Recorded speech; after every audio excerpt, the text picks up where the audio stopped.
Ao vivo.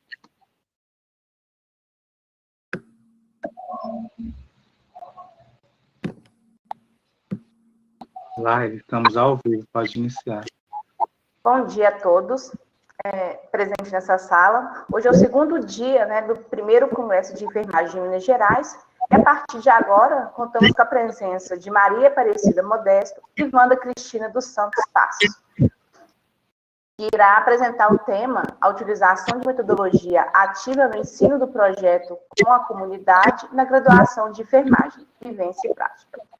Wanda Cristina dos Santos Passos é enfermeira, mestre em administração e enfermagem pela Escola de Enfermagem da USP, docente do curso de graduação de enfermagem da Faculdade de Ciências Médicas da Santa Casa de São Paulo, IFEMU, semiologia e PISC do Programa de Integração da Saúde e Comunidade, curso de especialização em gerontologia e geriatria da Faculdade de Ciências Médicas, integrante do grupo de pesquisa CNPq, DRH de Saúde da Faculdade de Ciências, autora do livro Técnica Básica de Enfermagem, da 5ª edição.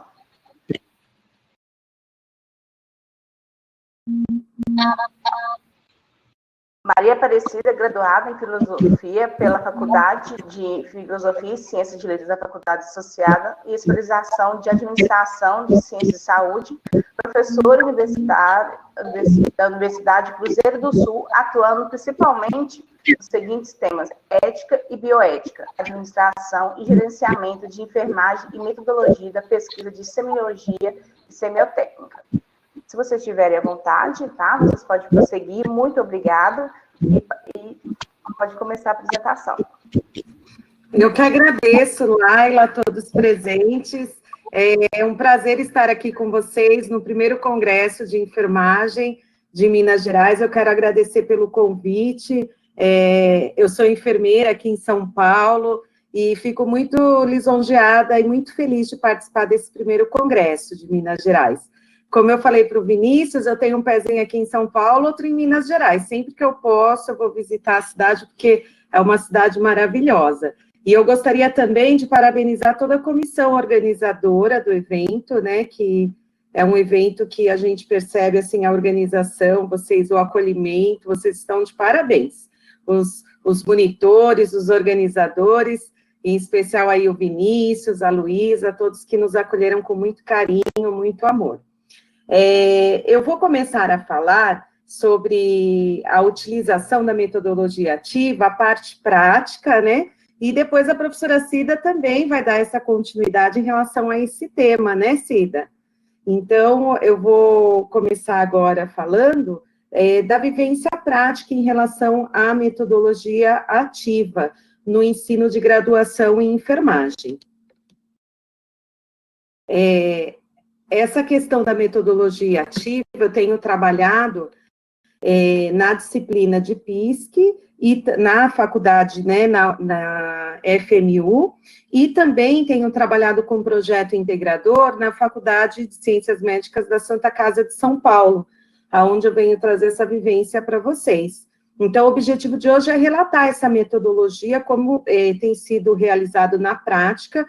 Eu tenho realizado essa metodologia, aplicado em uma sala menor, com 4 docentes, e também em salas maiores, né? 2 realidades totalmente diferentes. E também como desenvolver o trabalho em equipe, porque com a metodologia ativa a gente tem trabalhado também a questão de desenvolver o trabalho em equipe com os alunos e também desenvolver projeto com a comunidade no ensino de graduação, que é uma tarefa que eu sinto que cada vez mais se torna importante na realidade que nós estamos vivendo e para a formação desse aluno como, né, futuro enfermeiro aí no mercado de trabalho também. Então, a metodologia ativa, né, ela já vem sendo utilizada, ela é utilizada já por muitos docentes, né, E eu sempre, eu coloquei esse slide aqui, porque eu ficava me questionando em relação à maior dificuldade que nós, docentes, nós temos, principalmente no ensino virtual, para você obter a atenção do aluno e que ele participe da aula como ativamente, né? Então, eu pensei como despertar, né, o prazer pelo aluno em aprender, pelos saberes, e para ele colocar em prática esses saberes. Então, quando eu comecei a aplicar a metodologia ativa, que eu já aplicava desde o ensino técnico, na graduação, eu percebi a diferença na participação do aluno, quando é utilizada a metodologia ativa. Então, é uma das formas de você conseguir ter a atenção aí desses alunos na sala de aula presencial e virtual também. E agora, com a questão da pandemia, um outro desafio foi fazer com que esses alunos se envolvessem aí nos projetos e também na metodologia de ensino à distância, porque foi um duplo desafio. Já era um desafio presencial, agora com o ensino à distância, eu posso dizer que dobrou esse desafio, de fazer com que o aluno participe aí das aulas e das práticas em relação aos projetos com a comunidade. Então, nessa proposta dos projetos, né, nessa nova perspectiva do ensinar e do aprender e na interação do indivíduo com o meio, porque esse aluno, quando ele se forma como enfermeiro, ele precisa ter e desenvolver competências durante o curso de graduação. Então, a metodologia ativa, o desenvolvimento dos projetos, ele ajuda muito na formação desse aluno como futuro enfermeiro. Então, a sociedade, ela acaba cobrando, e o próprio aluno também, que profissional eu quero ser, né? Então, a gente observa que na metodologia ativa e no trabalho em equipe, há uma maior participação do aluno, ele acaba sendo visto pela comunidade, ele se torna o agente de promoção da saúde, mas ele se vê como transformador de uma determinada realidade. E hoje nós temos aí a realidade do Covid, né, a realidade da pandemia. Então, eu percebo que é uma preocupação real dos alunos a questão da pandemia e a questão do isolamento social. Nossos jovens estão sofrendo muito com essa situação. Eu vejo aqui em São Paulo, nós temos salas aí, a maioria do perfil dos nossos alunos hoje no ensino de graduação são jovens, então, cada vez mais procurando ensino de enfermagem, está mudando o perfil, já não é mais aquele profissional que atua na área de enfermagem, vem para o curso de graduação. Nós temos hoje uma sala mista, onde você tem alunos que atuam na área da saúde, mas mais de 50% não atuam na área da saúde. E nós temos aí a realidade da comunidade, precisando dos nossos serviços e desses alunos e também do nosso conhecimento. Então, esse aluno, ele vê a realidade, ele volta para a realidade, o que ele observou, o que ele tem aí de potencial que está sendo desenvolvido com o apoio do docente. Então, o docente, ele serve como um apoiador, ele não vai transformar sozinho nenhuma realidade. Quem transforma é esse aluno, ele que é o protagonista. Então, é uma questão bem interessante em relação ao ensino, né? Essa aprendizagem com a metodologia ativa, a sala invertida e o trabalho em equipe. Então, eu vou falar um pouquinho da vivência em relação às duas diferentes realidades. A primeira, eu desenvolvo na Santa Casa, com mais 3 docentes na disciplina de semiologia, a atividade de integração de temáticas. Então, lá na Santa Casa, a gente dá, São Paulo, né, a gente dá o nome de AIT, Atividade de Integração de Temática. E na Faculdade Metropolitanas Unidas, que é a FMU, eu desenvolvo o projeto de PISC, que é um projeto de integração saúde-comunidade. Na IT, na Santa Casa, o que eu observo? Esse projeto ele é desenvolvido dentro de uma disciplina. Então, deixa eu passar o próximo slide.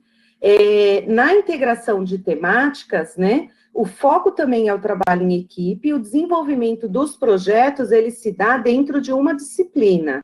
Então, no caso, eu acabo, um professor acaba coordenando o projeto e na disciplina de maior carga horária, que no caso do segundo semestre é semiologia. Então, eu com mais 3 docentes, nós desenvolvemos o projeto com os alunos durante a disciplina, Então, não é uma carga horária separada só para o projeto, ele está inserido dentro da carga horária da disciplina. E o foco principal é desenvolver esse aluno no trabalho em equipe e a integração entre as disciplinas que ele está tendo, ou que já teve, e colocar em prática. Então, o foco da IT, que é a atividade de integração de temática, a gente primeiro passa o referencial teórico sobre o trabalho com a comunidade, promoção da saúde, a questão do conceito de saúde, né? A questão do SUS, que ele já teve o meio ambiente, essa introdução no primeiro semestre. Nós trabalhamos aí a ODS, que é o desenvolvimento do objetivo sustentável, nós trabalhamos com o objetivo 3, que é saúde e bem-estar, e a metodologia que nós utilizamos é o arco de Margarês, qualidade de vida e determinantes de saúde. Depois que dá todo esse trabalho, esse referencial teórico, os alunos, eles vão desenvolver em grupos os projetos, né, seguindo a metodologia do arco de Margarês, e todo o projeto ele é conduzido em grupo, em equipe. E a maior dificuldade que eu observo entre os alunos é essa atividade em equipe, em grupo, ou virtual ou presencial. Mas o presencial eu conseguia realizar dinâmicas de integração. Então, a primeira aula que eu passo, já na segunda aula, é o trabalho em equipe, porque se não tiver o trabalho em equipe, o grupo, eu percebo que não consegue deslanchar e desenvolver o projeto de forma... vamos pensar assim, positiva, mas também eles vendo essa promoção para o grupo, não só para si mesmo, e para a comunidade, né, com foco na comunidade. Então, nós integramos com as disciplinas do semestre, o objetivo, e a apresentação no evento da própria faculdade e fora da faculdade. Então, eu percebo uma aceitação nos eventos e também para artigo, por exemplo. Nós levamos até trabalhos para fora do Brasil, porque é um trabalho que é um diferencial. Mas aqui você limita dentro de uma disciplina e dentro só do curso de enfermagem. Já na realidade do PISC, já é o 4º ano que eu desenvolvo os projetos com os alunos nessa disciplina de PISC, aonde eu fui convidada, desculpa, gente, há 3 anos, né, eu estou desenvolvendo, já tem há mais tempo a disciplina, mas com essa característica, com essa turma, eu estou desenvolvendo há 3 anos. E no PISC, que é o Projeto de Integração Saúde e Comunidade, já é uma outra realidade. Então, lá eu vou desenvolver os projetos também com foco no trabalho em equipe, e ele é desenvolvido durante o semestre, mas é uma disciplina, né, de 66 horas. Então, a disciplina, a carga horária e a exigência é maior, porque a pontuação, todas as atividades são voltadas para o projeto da disciplina. E a aplicação na realidade. Então, qual que é o diferencial? O aluno, ele precisa observar uma realidade, segundo o arco de Margarês, mas ele também vai aplicar na realidade que ele observou. Então, na disciplina, tem dois dias de práticas de observação e 2 dias de aplicação dos projetos na prática, na realidade.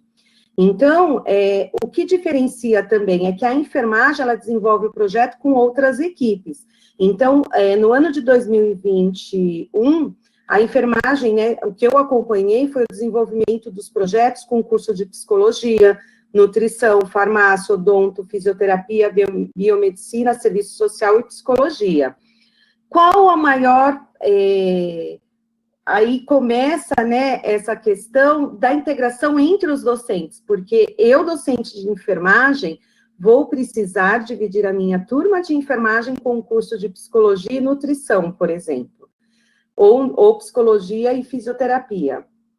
Então, eu com os 3 docentes, a gente já vai precisar sentar em reuniões para dividir esses alunos, a turma, e seguir os mesmos passos e caminhos, as 3 docentes com as turmas. E a realidade é que são turmas maiores, com quantidade maiores de alunos. Então, e de cursos diferentes. A metodologia, o referencial teórico, é muito parecido com o trabalho que eu desenvolvo na Santa Casa, com o referencial de saúde, né? A ODS, que é o objetivo 3, a saúde e o bem-estar. Aqui, esse slide, ele não está, deixa eu ver aqui se eu consigo aumentar a imagem dele, mas ele não está tão visível. Mas é o mesmo referencial teórico que eu utilizo, né, os determinantes de saúde, e também eu trabalho aqui a questão do trabalho em equipe. Ainda nesse mesmo formato diferente, qual é o maior obstáculo? Que os alunos têm maior dificuldade de desenvolver o trabalho em equipe. Um aceitar o outro, um ouvir a ideia do outro. E isso é a maior dificuldade de muitos grupos. Então, o que é importante é o professor estar apto e ele ter esse feeling, essa percepção de identificar aí as necessidades desse grupo e já ir interagindo com os grupos. E todas as aulas, elas são atividades em grupo, né? Mesmo que eles desenvolvam uma atividade individual, a resolução, ela é em grupo. Então, na disciplina, a integração com as disciplinas do curso e a apresentação também no evento de PISC da universidade fora. E o que diferencia é que o aluno vai aplicar esse projeto na realidade em que ele observou. Então, a metodologia da problematização, a gente segue como referência o arco de Margarès, onde o aluno vai observar a realidade. Ele tem 2 dias onde ele vai, em grupo, observar a realidade. Qual a questão agora com a pandemia? Eles tiveram que observar uma realidade virtual, ou a realidade que eles estão vivenciando. Então, foi elaborado um game acadêmico, que é onde foi proporcionado para o aluno ele entrar em diferentes realidades. Em uma realidade de unidade básica de saúde, ou escola, ou um hospital. E aí ele observar a realidade e descrever. Ou o próprio grupo optar em realizar a observação da realidade que eles vivem, ou no trabalho, ou na sua residência, onde ele convive e vive a realidade dele. Aí depois ele vai identificar os pontos-chave, que são os problemas em relação a essa realidade. E aí o grupo vai se reunir e escolher um ponto-chave. Depois que ele identificou esse ponto-chave, o problema dessa realidade, porque às vezes eles encontram inúmeros problemas, mas eles vão precisar escolher um problema para desenvolver o projeto. Aí nós vamos para a terceira etapa, que é a teorização. Então, ele vai levantar o referencial teórico sobre esse ponto-chave. A quarta etapa é levantar, realizar as propostas, as hipóteses de solução. E a quinta etapa é a aplicação na realidade. Com a questão agora da pandemia, os grupos tiveram que aplicar a realidade, a maioria desenvolveu a realidade ou pelo celular, ou pelo ambiente virtual. Então, muitos grupos não conseguiram ir no local, pela questão do isolamento social que nós estamos vivenciando. Então, a aplicação do projeto a gente conseguiu desenvolver em 2021, foi um caos, porque em março eu estava com a aula presencial, de repente suspenderam as aulas e começou online. E mesmo diante da pandemia, a gente conseguiu desenvolver 30 projetos com a comunidade na região de São Paulo. E o que eu observei, a gente conseguiu atingir diferentes regiões de São Paulo, desde o extremo sul, leste, oeste, norte e região central de São Paulo. Antes, os projetos, quando era observação da realidade, o foco maior era na região central de São Paulo. Agora, a gente conseguiu expandir para todas as áreas de São Paulo, porque nós temos alunos de todas as regiões. Então, aqui um exemplo, é um grupo que desenvolveu o projeto, né, com os idosos em instituição de longa permanência. Então, eles foram lá observar a realidade, aí fizeram um levantamento do problema do local que eles observaram, né, a questão do envelhecimento, a ocupação, a falta de autonomia do idoso, a ociosidade e a questão da não participação da família, né, e a questão do isolamento, já era isolado esse idoso, o isolamento social só veio para dificultar mais, mas essa questão, em muitas situações, eles observaram que já ocorria. E o grupo, depois que eles fizeram a teorização, como proposta, eles desenvolveram jogos para esses idosos. E o que foi interessante, o grupo desenvolveu a atividade dos jogos, né? Todas as atividades para aplicar com os idosos. Eles não conseguiriam aplicar, mas eles capacitaram os profissionais dessa instituição, enviaram os jogos e depois tiveram um retorno como foi aplicar esses idosos desses jogos. Então, foi um diferencial, porque eles capacitaram a equipe que prestava assistência, os cuidadores desses idosos. E aí, eles fizeram manualmente, o grupo, um desenvolveu um jogo diferente para desenvolver e aplicar com esses idosos. Eu achei bem criativo. Um outro grupo que destacou muito foi o grupo de enfermagem junto com a psicologia, onde eles investigaram a realidade da ansiedade em tempos de isolamento social, que era uma questão que toda a turma estava vivenciando e eles também. E aí eles conseguiram observar essa realidade, né? Cada um foi no local que trabalha ou que está vivenciando isolamento social, e eles trouxeram como retorno os posts do Instagram, eles desenvolveram de acordo com as necessidades humanas básicas da Wanda Horta. Então, a necessidade biológica, eles desenvolveram o post para a solução desse problema. A necessidade psicológica, eles desenvolveram um post com atividades e eles levantaram todos os atendimentos de psicologia no estado de São Paulo, né, online gratuitos, para disponibilizar no site. E a questão social, e aí eles entraram também e colocaram atividades onde as pessoas tinham como visitar até museus, obras de arte, música, e questões sociais para as pessoas que estavam em isolamento social.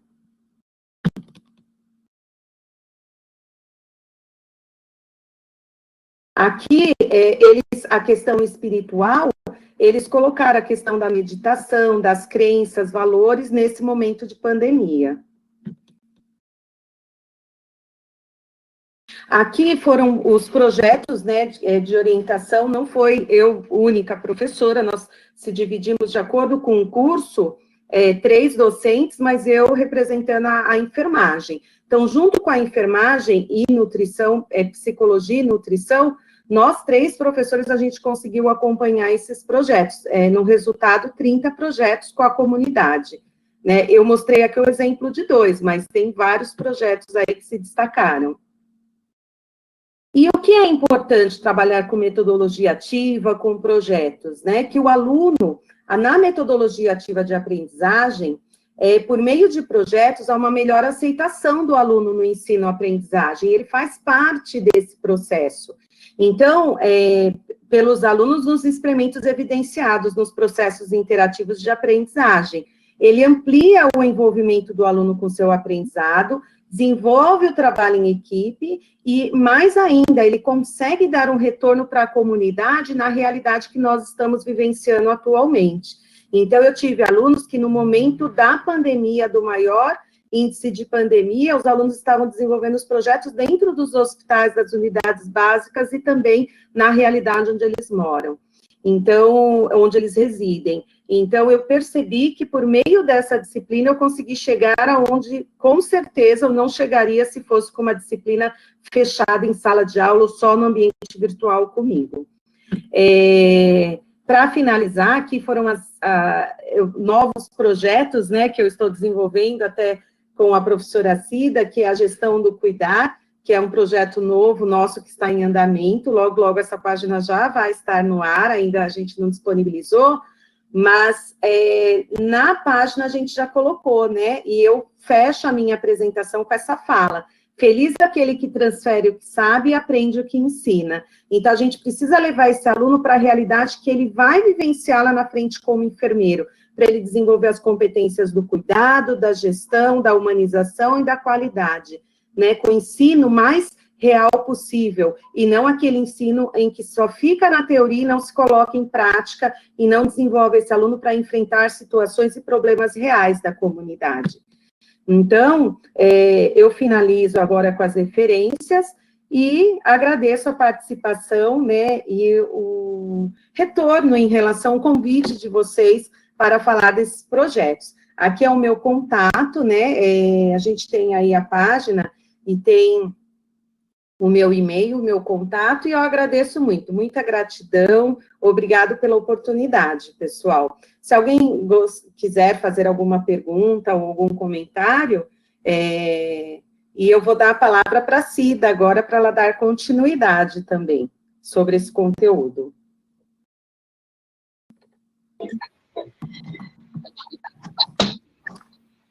Grata, Wanda. Bom dia a todos. Bom dia, Carla. Grata pela apresentação.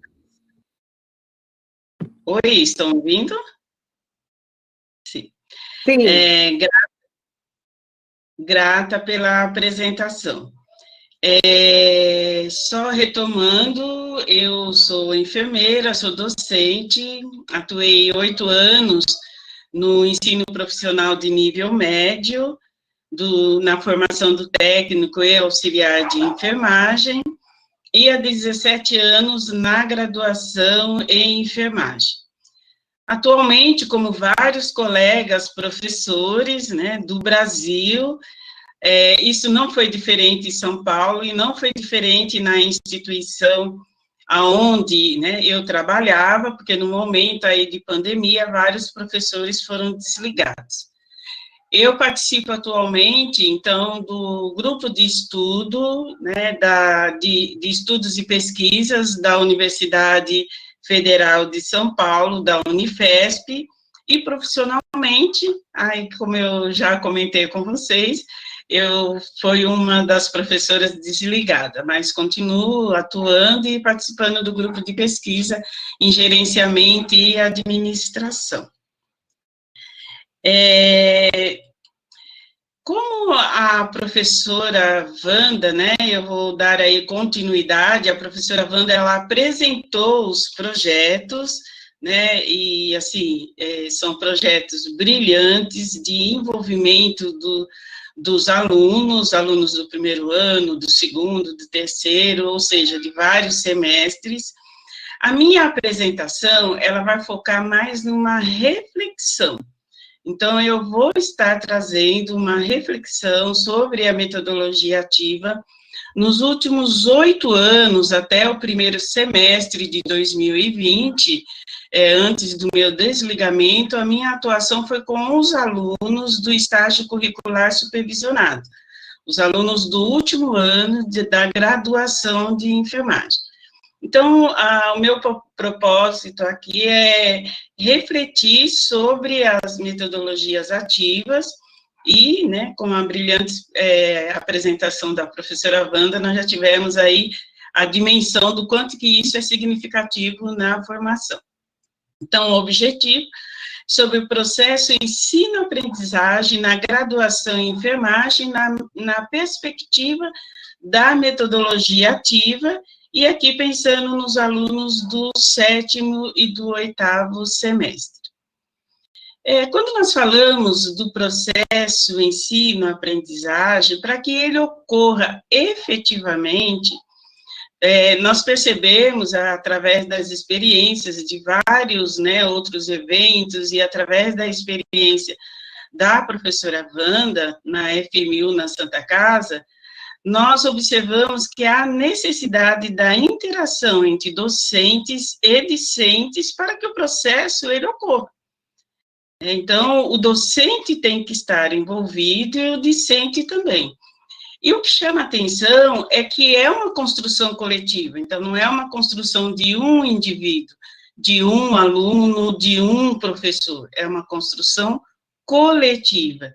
Então, o processo ensino-aprendizagem e as metodologias ativas, ela exige de nós, docente, o respeito à autonomia do aluno, porque muitas vezes o professor tem pressa, e essa pressa do professor, ela não é muitas vezes da pessoa dele, mas qual é a instituição que esse professor está inserido? É uma instituição pública?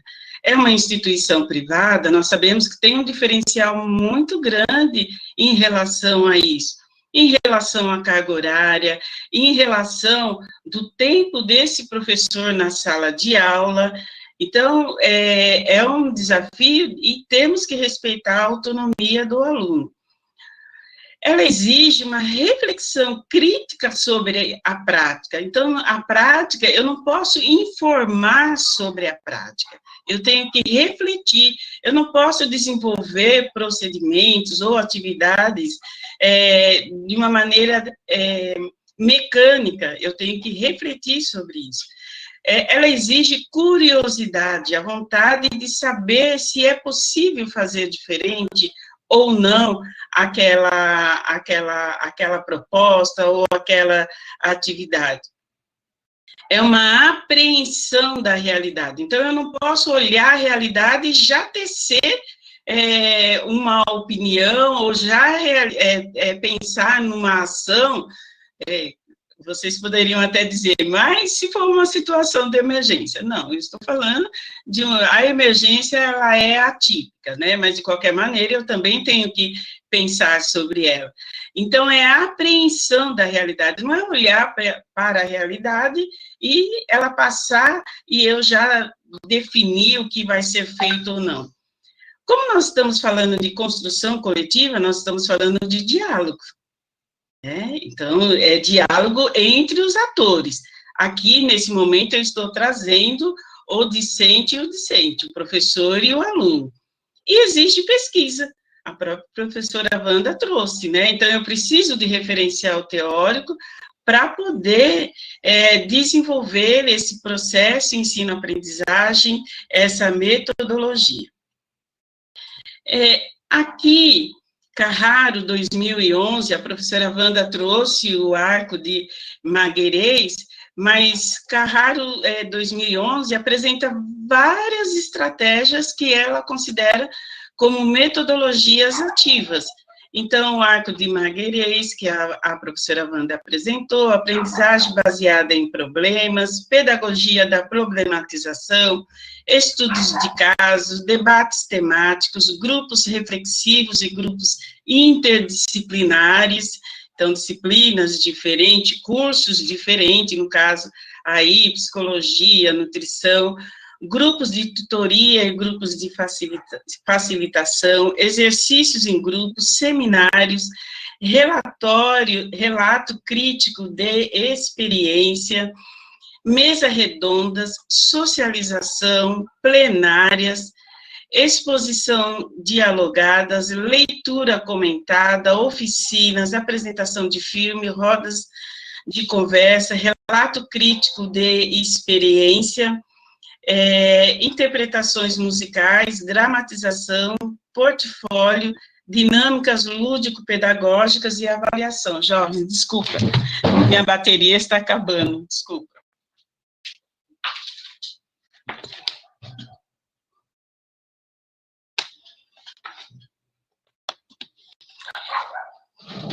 Desculpa.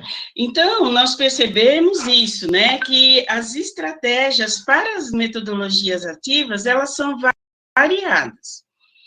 E aí, nós olhando a formação do graduando de enfermagem, as metodologias ativas, ela tem que perpassar, elas têm que perpassar o processo de formação desse enfermeiro.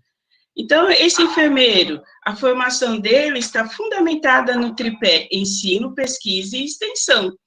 Então, desde o momento que esse graduando chega à universidade, até o momento que ele sai, as metodologias ativas, elas têm que estar presentes nesse processo de formação.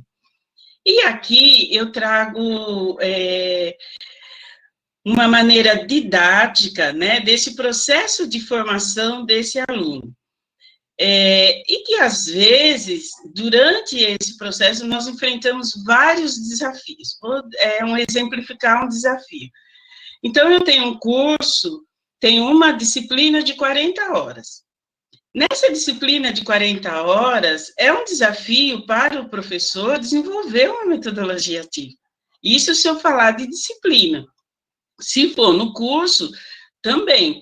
Então, nós temos um exemplo, eu dei durante muito tempo, eu trabalhei na disciplina de ética e bioética, uma disciplina de 40 horas, né? Vocês imaginam uma disciplina de 40 horas, uma sala com 120, 130 alunos, os alunos chegando na universidade.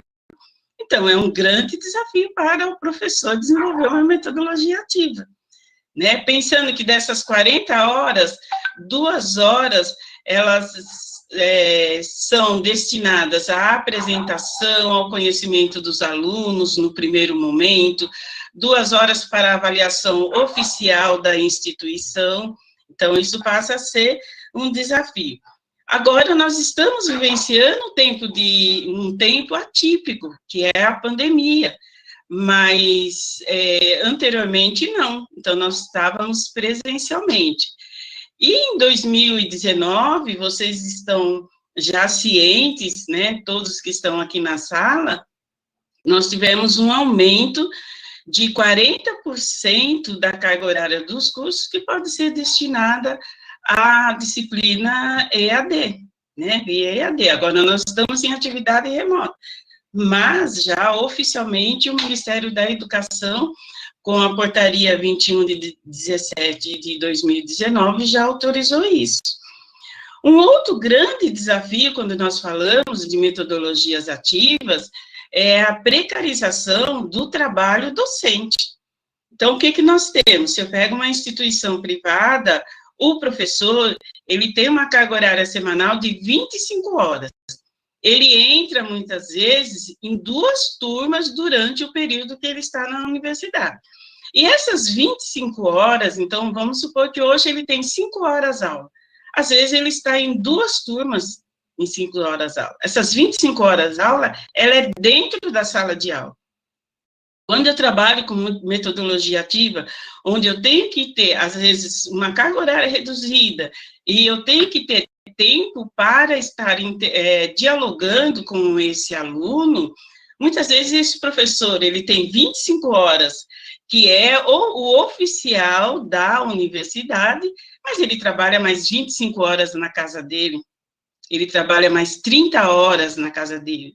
Então, hoje, nós vemos uma precarização do trabalho docente no Brasil, né, sobretudo nas instituições privadas, sobretudo, que é a grande maioria no país. Também nas públicas, sim, também nas públicas. Mas para vocês terem uma ideia, uma pesquisa que eu fiz na cidade de São Paulo, de 35 cursos de enfermagem, 32 eram cursos de instituições privadas. Então, a gente percebe que acaba sendo um desafio, não estou dizendo que é impossível, mas que é um desafio para o professor, com certeza. E aqui eu trago somente uma maneira didática de falar da apresentação, da formação desse aluno, né? Então, por onde deve perpassar essa metodologia e por onde perpassa o ensino-aprendizagem. Então, nós temos lá o aluno que chega no primeiro semestre, ele tem um conteúdo teórico, esse conteúdo teórico, ele ocorre na instituição de ensino, então tem teoria, tem prática de laboratório e alguns com simulação realística. A partir do terceiro, quarto semestre, respeitando aí as diferenças das organizações de ensino, esse aluno já vai para a prática clínica, mas ele continua com conhecimento teórico.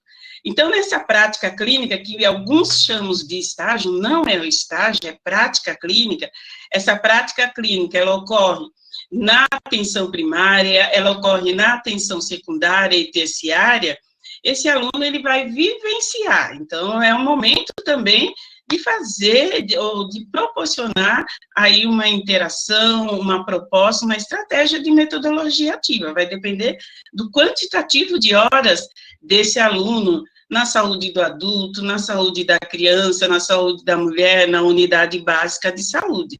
Então, isso ocorre geralmente no terceiro, quarto, quinto e sexto semestre.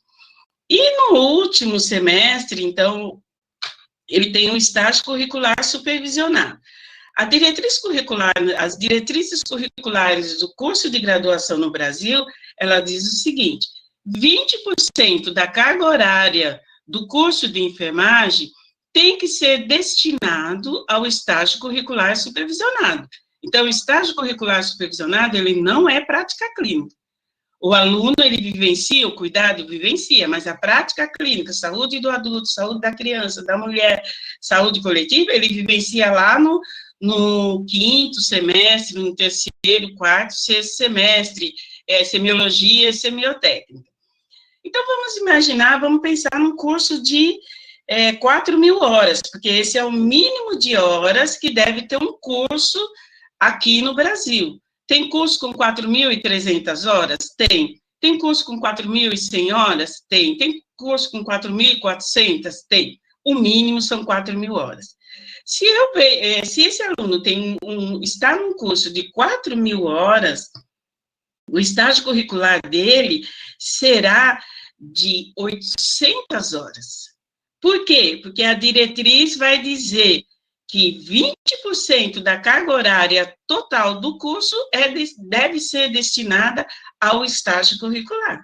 Então, é um quantitativo significativo de horas, onde as metodologias ativas, o aluno ele vai trazer toda a experiência que ele teve anteriormente e agora ele vai aplicar durante o estágio curricular, que é a maior carga horária do curso.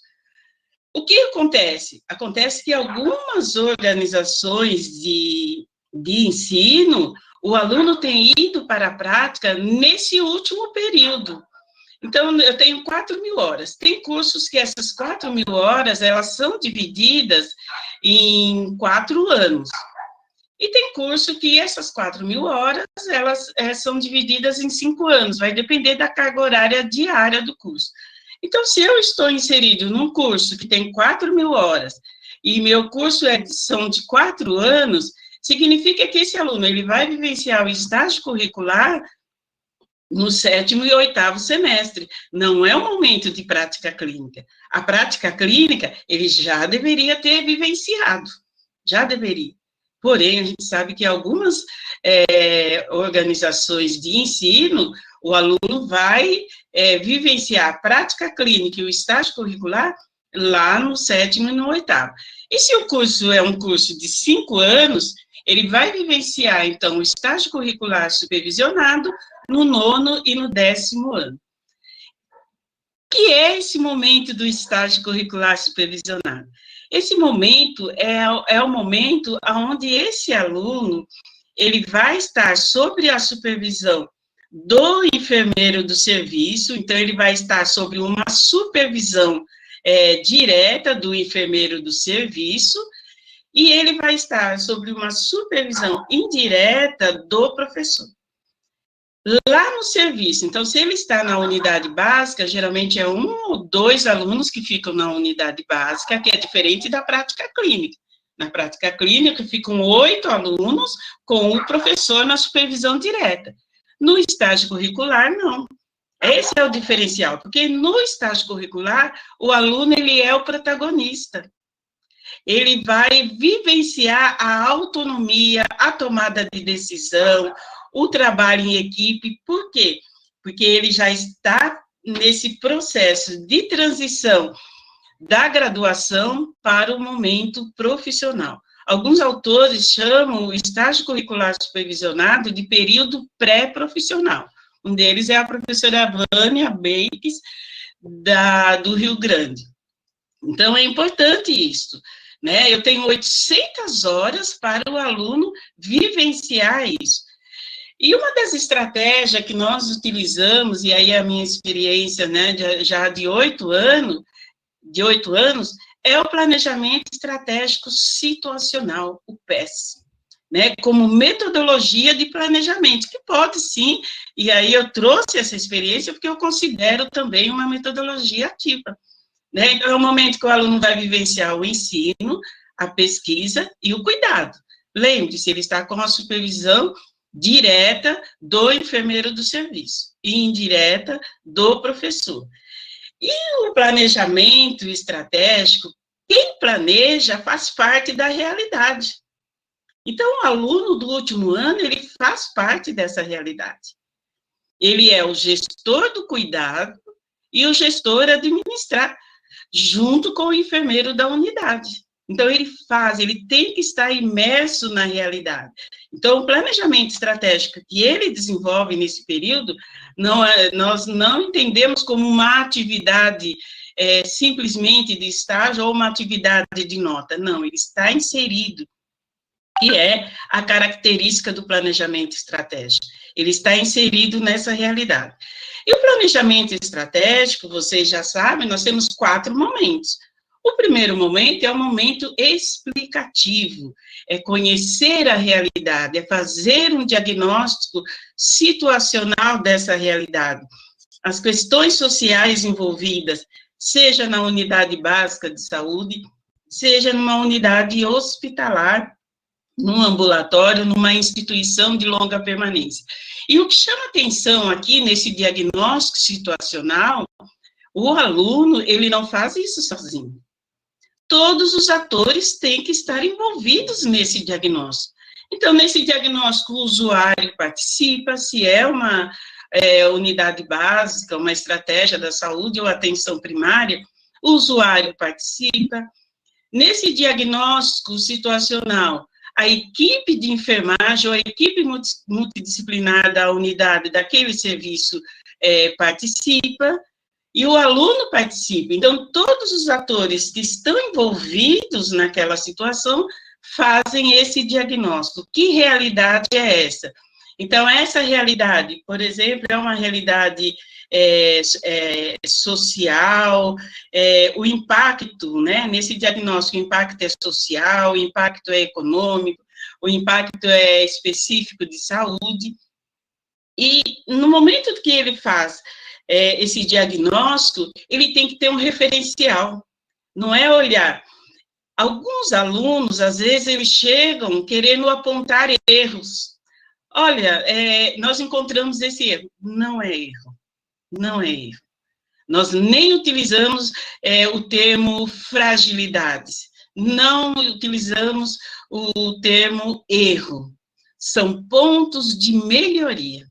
Pontos de melhoria. Para quê? Para que o cuidado naquele ambiente ele seja de acordo com os objetivos propostos pela instituição, pelos órgãos de saúde.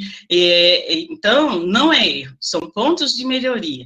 E a necessidade dele ter um referencial teórico, quais são os indicadores que estão presentes naquele serviço, por exemplo, indicadores de morbimortalidade, né, índices de queda, então ele tem que ter esse conhecimento. Ele tem que ter o conhecimento de legislação, né? O que o Ministério da Saúde diz, o que o Conselho Federal e Regional diz, o que a Associação Brasileira de Enfermagem diz, o que a Organização Mundial de Saúde. Então, ele tem que ter um referencial. E tem que ser baseado na evidência científica. Por isso que nós não trabalhamos com esse termo erro, né? Nós temos pontos de melhoria. Esses pontos de melhoria, ele identifica nesse primeiro momento que o planejamento, é uma metodologia de planejamento, chama-se de momento explicativo. O segundo é o momento normativo, aonde eu quero chegar. Depois que esse graduando de enfermagem, esse aluno, junto com todos os atores, eles têm que verificar aonde se quer chegar. Então, eu posso apontar vários pontos de melhoria, eu posso destacar vários pontos de melhoria, ok? Mas qual é o ponto de melhoria mais relevante? Qual é o nó crítico dessa situação que está causando um impacto que não faz com que aquela proposta que inicial ou não, porque às vezes pode-se trabalhar em cima de algo que já está acontecendo, ou criar algo necessário para que o cuidado realmente ele ocorra dentro do preconizado pela organização, pelo sistema de saúde. Então, esse nó crítico, ele é também definido com todos os atores. E quem são esses atores?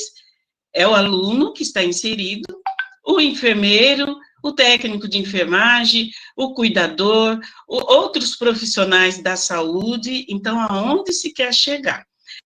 O que é importante é que a escolha desse nó crítico, ela passa por um diálogo, ela passa por uma discussão. Então, não é da cabeça de uma pessoa. O outro momento é o momento estratégico. Então, assim, qual estratégia usar para atingir os objetivos? Então, qual é a estratégia que nós vamos utilizar? Tem que pensar que quando eu tenho, lá no momento explicativo, são várias situações, ou posso ter várias situações que vão impactar nesse momento estratégico. Então, ela é econômica, ela é política, ela é estrutural, porque tem a ver com a instituição também. E aqui eu faço uma observação. muitas vezes a organização de ensino, ela acaba diminuindo a carga. Então, vocês observaram que eu destaquei. Algumas organizações de ensino, elas vão colocar a prática clínica no momento do estágio curricular supervisionado, que não deveria, o aluno já deveria ter vivenciado a prática clínica, mas a organização, para economizar, para diminuir custo, porque nas instituições privadas, a organização, ela tem que pagar, ou seja, nós damos o nome de contrapartida, uma contrapartida para a organização de saúde, para que os alunos possam realizar esse estágio. Essa contrapartida, ela não é em espécie, mas ela é em equipamentos, em capacitação para a equipe daquela região, daquele local, e essa contrapartida, ela é feita por carga horária, existe uma legislação que determina hora-aluno em campo de estágio.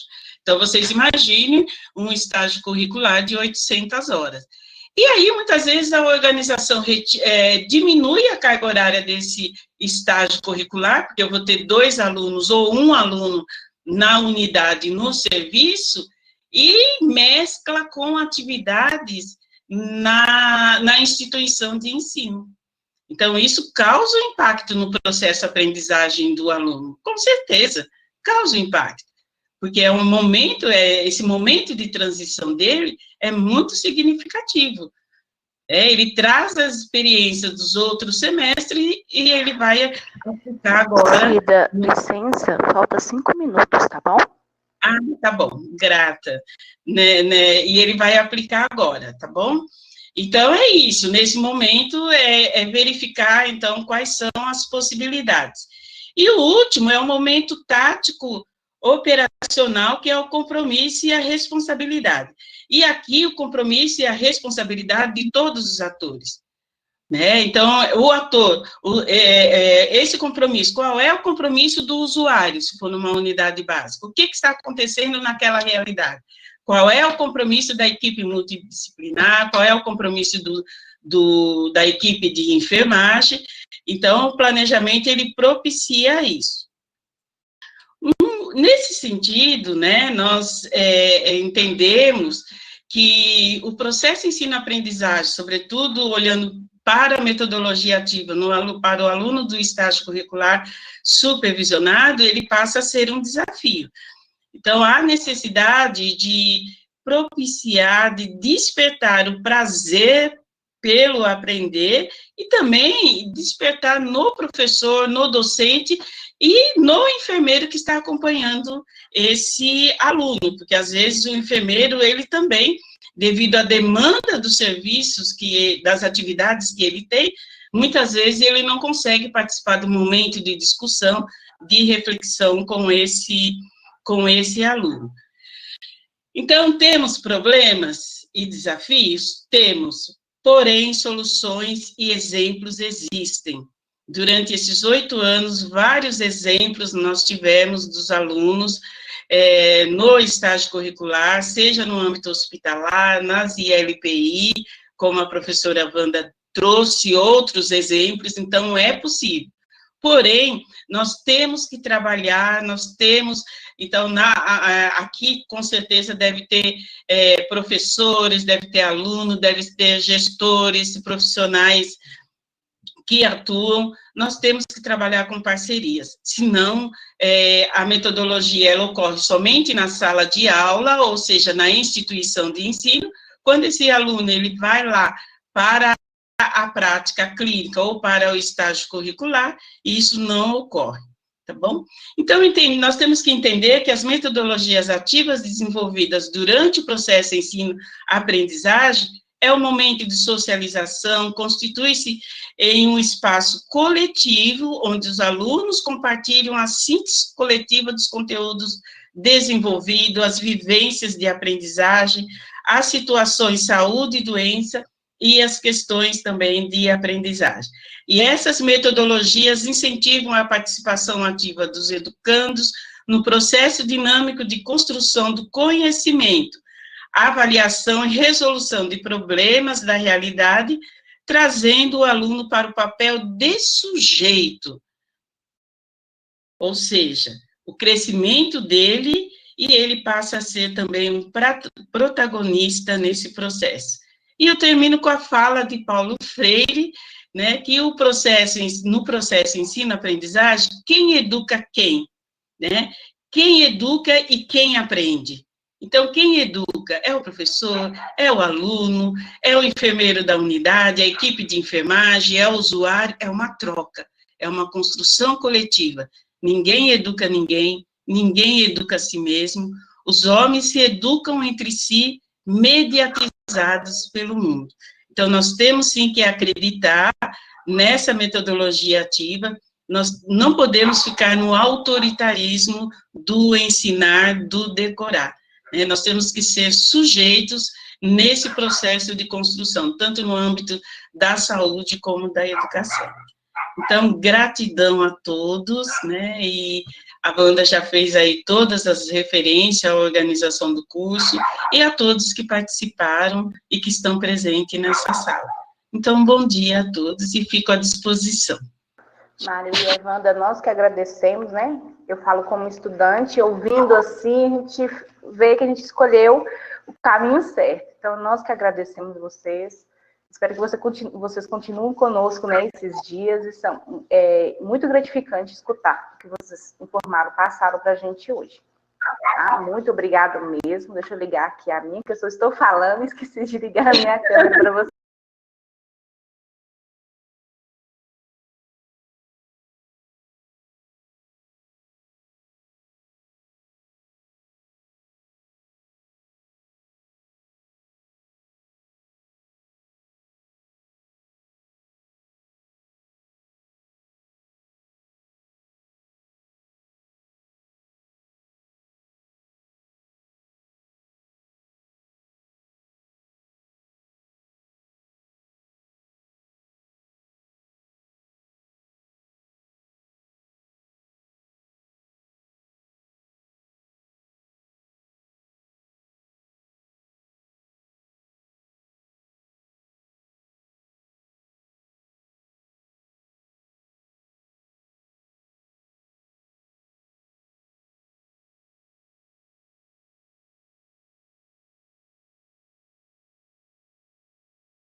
Ao vivo.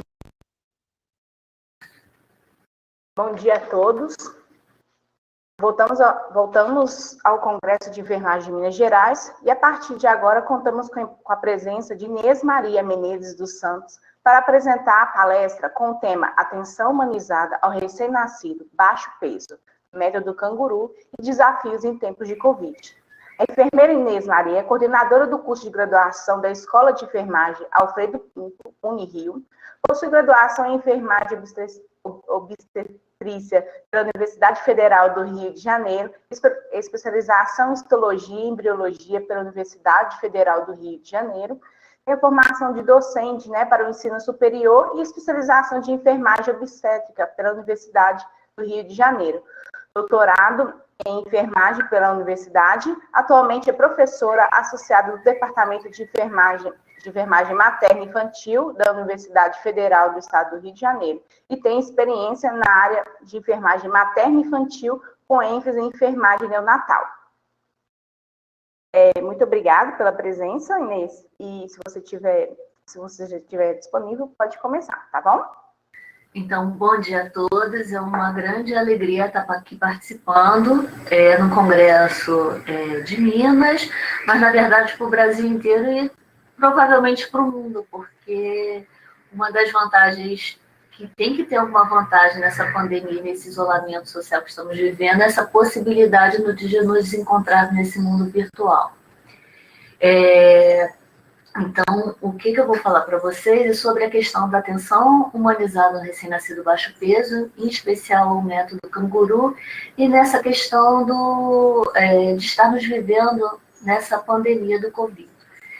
E estamos em novembro, né? O Novembro Roxo, 17 de novembro é o Dia Mundial da Prematuridade, mas os brasileiros não se contentam, então a gente comemora e relembra e sensibiliza as pessoas para a questão da prematuridade o mês inteiro. Então eu estou de roxo hoje para justamente falar dessa questão do cuidado ao prematuro e dessa grande possibilidade de cuidado, de metodologia e de forma de assistir ao recém-nascido, que é o método canguru, né?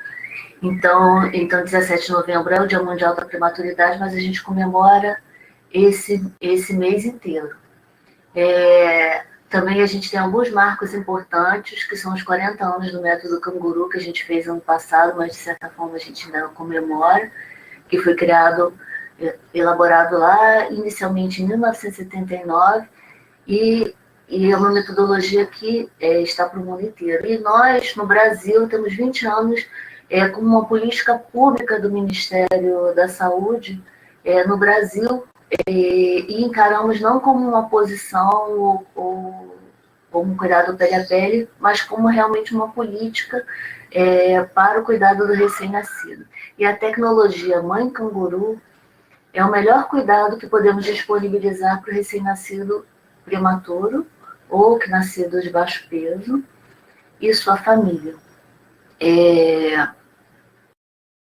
Então, para a gente falar um pouquinho só sobre, uma introdução sobre o que é o método canguru, antes ele surgiu com o nome método Mãe Canguru, vocês vão ver essas nomenclaturas, método canguru, método Mãe Canguru, ou falando como Mãe Canguru. Hoje, de uns anos para cá, a gente fala método canguru para não centrar somente na figura da mãe, porque habitualmente ela é a principal cuidadora, é ela que pariu e aleita, mas a gente entende, e toda a prática, com método, com cuidado com o recém-nascido e com a experiência das pesquisas, que não somente a mãe, mas qualquer familiar pode, porque a gente às vezes vai ter, se um bebê nasceu prematuro, essa mãe também é uma mãe prematura, por vezes a condição de que levou à prematuridade é um risco materno, então às vezes o primeiro contato que esse recém-nascido vai ter com alguém da família não será com a mãe, às vezes vai ser com o pai ou com uma avó. Então essa possibilidade ao colo não necessariamente é com a mãe. E ele começou com uma experiência pioneira no final da década de 70, então em 79 para ser precisa, no Instituto Materno Infantil em Bogotá, lá na Colômbia, com os doutores Héctor Martinez Gomes e o Edgar Reis Sanabria. E eles implementaram isso num contexto de limitações tecnológicas e econômicas muito sérias no país. Eles tinham uma superlotação nas unidades neonatais, na unidade neonatal, lá no Instituto Materno Infantil, e com 2 recém-nascidos em incubadora, um grande número de infecção hospitalar, e eles pensaram nas mulheres ameríndias que carregam os bebês, né, e em outras culturas isso também tem, né, de carregar o bebê pele a pele junto. Eles pensaram na possibilidade da mãe ficar com o bebê pele a pele, e isso ser uma possibilidade de cuidado, né? E fizeram primeiro com uma experiência, e depois foram vendo que isso realmente dava certo. Houve uma redução da mortalidade, uma diminuição do período de internação devido ao aumento de peso do bebê, e também diminui a mortalidade, porque você diminui a infecção hospitalar, né? A microbiota que o bebê vai ter contato vai ser a materno, com quem passa os anticorpos, tá no pele a pele com a mãe, está mais próximo do peito, então o bebê vai conseguir estabelecer uma amamentação mais efetiva, se reduz custo hospitalar, forma vínculo. Então, quando se fez os 30 anos do método canguru, teve uma fala do Dr. Héctor Martinez, que assim, é muito tocante e muito significativa do que muitos e muitos estudos possam dizer, né? Então, a partir do momento em que permitimos que a mãe entrasse na UTI, aconteceu um milagre, os bebês adoeciam menos.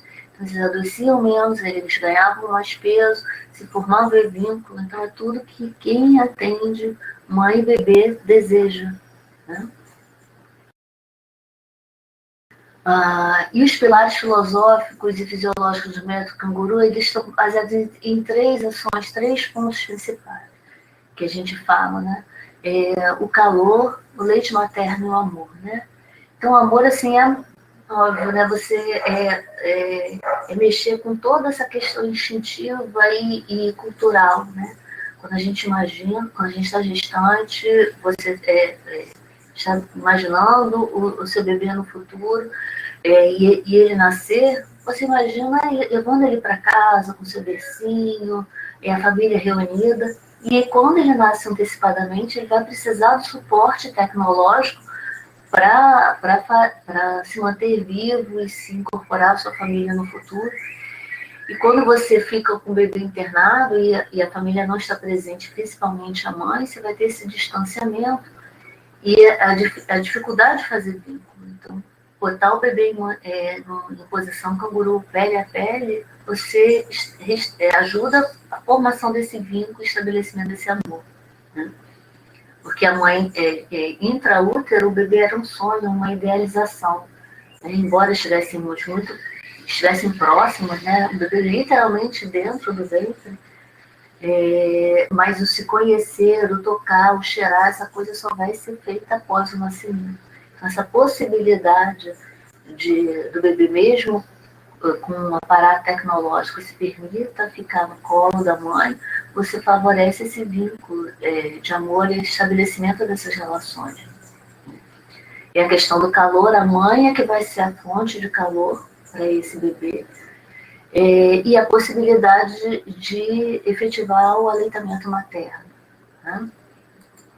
Então, são várias as vantagens para o método canguru, né? Então, o aumento do vínculo mãe e filho, né? Porque se a mãe fica a maior parte do tempo com esse bebê, você favorece o apego e a vinculação. Então, a gente isso está ancorado não somente numa questão prática, mas tem todo um arcabouço filosófico, teórico, né? Por trás disso, você vai ter autores como o Bowlby, o Winnicott, que falam dessa questão da necessidade de formar, de se aproximar mãe e bebê para que esse vínculo se estabeleça, né? Autores como a Badinter, ou Badinter, como vocês preferirem falar, que fala do mito do amor materno, ela é uma construção social. Você só consegue amar e se vincular com uma criança no cuidado diário. Então, se o bebê fica internado e a mãe é uma visita, você se dificulta a formação desse vínculo. E a gente tinha muito anos, hoje é inconcebível para quem está se formando agora ou recém-formado, que a mãe não fique na unidade de pediatria ou não fique nas unidades neonatais, né? Ela tem que ser uma figura presente. Mas eu, por exemplo, quando eu me formei, a gente estava começando a mudança desse paradigma de colocar as mães presentes para cuidar do filho, né? O estímulo ao aleitamento materno, se você vai estar mais próximo, então a possibilidade, a facilidade aumenta muito mais, porque não é fácil amamentar um bebê a termo, né? Mas um bebê que nasce pré-termo, a gente tem toda uma necessidade de trabalhar essa questão da amamentação, de início, a questão da ordenha, a manutenção dessa lactação, até que ele se torne apto a poder, por ele mesmo, sugar no peito. O melhor controle térmico, tem estudos que falam que quando a temperatura do bebê cai 0,1 grau, a temperatura do corpo da mãe aumenta 0,2. Então, a mãe é um suporte de calor para esse bebê, né? Mas ele tem que estar estável clinicamente, né? Uma maior confiança dos pais, porque os pais se cuidam do bebê, se conseguem segurar aquele bebê que nasceu muito pequenininho, que tem toda uma particularidade na forma de cuidar, de dar banho, de trocar uma fralda, né, de acalentar. É muito diferente do bebê que nasce com 3 quilos, que é ativo, que é reativo e que se defende já. esse prematuro ele tem particularidades, e quanto mais precoce se permite a presença dos pais na unidade neonatal, e se ela é a cuidadora, passa a ser a cuidadora do bebê, mesmo que seja de início parcial, ela se torna capaz de cuidar depois em casa. O melhor relacionamento da família com a equipe, porque vai ter negociações, às vezes essa coisa de relacionar com equipe de saúde, com a família, nem sempre é tranquila, porque a gente se apodera desse bebê por uma necessidade de cuidado mesmo, específico e tecnológico, mas é uma mudança de conduta e de possibilidade de cuidado dessa família para com o bebê.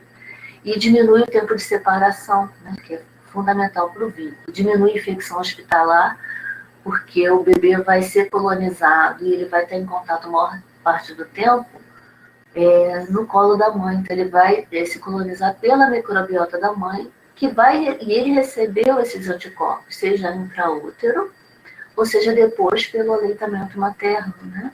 Esse IgE. Então, são micro-organismos que ele vai conseguir lidar, porque ele vai ter esse suporte imunológico, do que ele se colonizar com os micro-organismos que estão no ambiente hospitalar, ou então dos profissionais, né? Tem uma qualidade do desenvolvimento neuropsicomotor, porque a mãe passa a ser um estímulo muito positivo, né? Então, pele a pele, o ruído que o bebê ouve do coração da mãe, o cheiro da mãe. Então, são estímulos muito mais positivos do que ele no leito da incubadora, da UCI. E se tem um aumento do ganho de peso e diminuição do estresse e da dor. Então, são muitas vantagens com relação à questão do método canguru. E ele está disseminado pelo mundo, né? Então, a gente vê pelos rostinhos experiências que estão pelo mundo todo, na Ásia, na África, pela América e Europa, entre as indígenas. Então, a gente vê pela própria configuração aqui das fotos, que cada um vai ter uma forma de colocar esse bebê pele a pele. Tem unidades que vão ter faixas elaboradas específicas, tem unidades que você não tem essa possibilidade, a gente vai usar a própria roupa da mãe, de cotton lycra, que bota o bebê junto. Tem questões bem culturais, né, com os próprios tecidos dessa mãe, que seja higienizado e limpo, e que você faz o melhor lugar do mundo que a gente pode ter, no abraço e no cuidado dessa mãe com o bebê, né? Então, você fortalece uma prática cultural também. Porque, por mais diferentes que sejam as culturas pelo mundo, é uma questão tanto fisiológica quanto cultural, o bebê ser cuidado pela própria mãe. Aqui, esse é o primeiro livro do Cuidado Mãe Canguru em português, que foi em 1999 foi lançado. E foi lançado numa conferência nacional sobre o método canguru, no auditório do BNDES, no Rio de Janeiro, e teve a presença do Dr. Hector Martinez. Ele já veio algumas vezes no Brasil, então a gente é uma grande oportunidade, como vocês verem em eventos, de ouvir a fala. Ele ainda é vivo e ainda continua como um grande disseminador.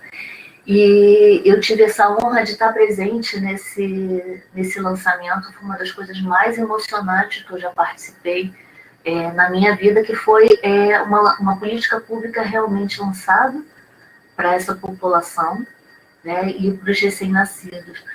A data da política pública ficou como 2000, mas, na verdade, houve esse pré-lançamento em 99. E esse livro, infelizmente, ele não foi reeditado, mas ele tem uma edição em francês e espanhol. Vocês conseguem localizar esse material pela internet em PDF. E uma dessas autoras, a Nathalie Charpin, que era uma pesquisadora francesa, e foi ela que deu esse caráter muito científico ao método, que antes estava como uma prática. e se lançou, ela conseguiu provar pelas grandes evidências científicas da potência que é botar o bebê no colo da mãe, mesmo sendo prematuro. No Brasil, a gente usa essa expressão como um método, né? Ele é um método, porque a gente ele é uma política pública, ele é um método, que ele é estabelecido em 3 etapas. Então, ele inclui as mais modernas correntes de cuidados com evidências, como, por exemplo, os cuidados desenvolvimentais. A gente pensa sempre o bebê como ser em desenvolvimento. Todos nós, como seres humanos, somos seres em desenvolvimento. O negócio é para onde que a gente está se desenvolvendo, né? Porque a gente está sempre em constante mudança, a gente é sempre um devir, né? Sempre estamos passando de um estágio para outro. Então, de recém-nascido até chegar à serenitude e chegar ao fim da nossa missão aqui. Mas o recém-nascido é um ser em desenvolvimento, é a fase de maior vulnerabilidade do ser humano, é quando a gente é recém-nascido. Então, a gente tem que sair de uma vida intraútero, de uma total dependência. Quando nasce completamente dependente, a gente ruma para a independência e precisa de grandes ajustes metabólicos, psicológicos para fazer. Então, esses cuidados desenvolvimentais são para que se preserve essa questão neuropsíquica do bebê, para que ele cresça e consiga exercer o máximo das suas potencialidades. E o método canguru, ele não é um substituto da tecnologia intensiva. Ele é uma estratégia de humanização, uma melhoria da assistência neonatal. Você ter a possibilidade do método canguru não substitui a incubadora, não substitui a equipe de enfermagem, né? Não é um substituto. Ela é uma possibilidade de cuidar. E ele é estruturado em 3 etapas, 2 são hospitalares e 1 ambulatorial. Essas 2 hospitalares, a primeira é na UTI neonatal, em que o bebê realmente precisa de todo um aparato tecnológico, ele está normalmente no estado grave, está em ventilação mecânica. Então, esse início é pôr no colo, é uma aproximação da mãe com o bebê, ou do pai, né? Por vezes a mãe está grávida, ainda não tem condições de ir ao UTI neonatal. Então, essa possibilidade de ir ao colo, de começar a ter essa aproximação e amadurecer essa ideia de ir para o colo e de manter como método e como ficar em posição canguru o maior tempo possível. A segunda etapa seria a enfermaria canguru. O bebê, a gente diz que é botar o bebê em 24 horas, é claro que não fica, né? Porque ele tem que tomar banho, a mãe tem que tomar banho, tem que se alimentar, tem procedimentos para serem feitos, mas passa a maior parte do tempo na posição canguru com o bebê. E a terceira etapa no pós-alta, é o cuidado ambulatorial.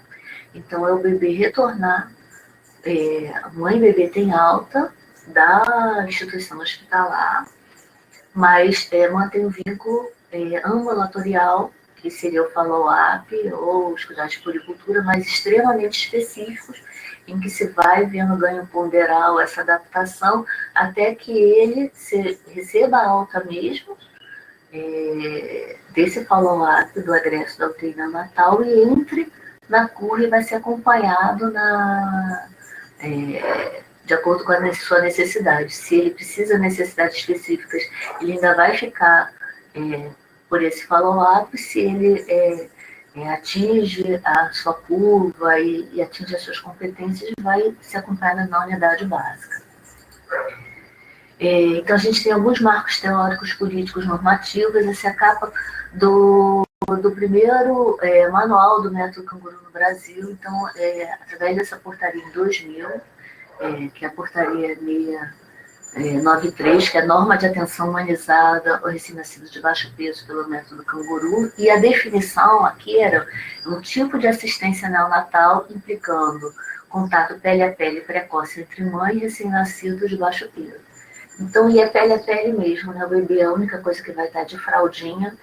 Se o local é muito frio, se a unidade tem ar-condicionado, ou então são os estados mais do sul que são mais frios, se permite botar sapatinho e às vezes luvinha, você vai ter que perceber isso, e touquinha, né? Mas no geral é fraldinha e peito da mãe, tá? Em 2007, a portaria foi atualizada, então passou para 1683, de 2007, e aí essa definição é ampliada.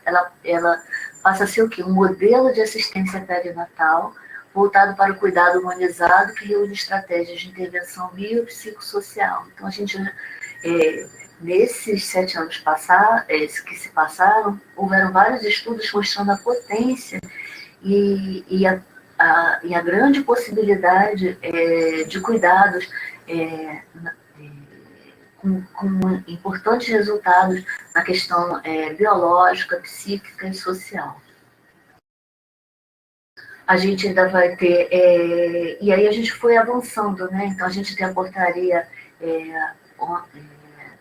1130 de 2015, que institui a Política Nacional de Atenção Integral à Saúde da Criança, e vai ter o segmento compartilhado na atenção hospitalar e básica do método Canguru, porque isso é um ponto, se a gente tem problemas ainda dentro das maternidades ou instituições hospitalares, onde tem unidade neonatal, para se estabelecer o método Canguru, a saída isso independente do método Canguru, mas a saída do prematuro, do acompanhamento desse egresso, isso sempre é um problema, porque o prematuro apresenta necessidades especiais, que vai precisar de acompanhamentos muito específicos e que a atenção básica não está preparada. Então, quando toda vez... e nem sempre a gente consegue estruturar essas consultas de segmento, que a gente usa o termo em inglês follow-up. Então, em pesquisa, verificando as etapas implantadas no método Canguru, a gente vê que a gente ainda tem uma resposta importante da primeira etapa na UTI neonatal, e existindo a segunda etapa, que é a enfermaria Canguru, mas a gente começa a ter fragilidade do que na terceira etapa, e tem instituições que não fazem nenhuma das 3 etapas, né? Não consegue implementar essa questão do cuidado Canguru.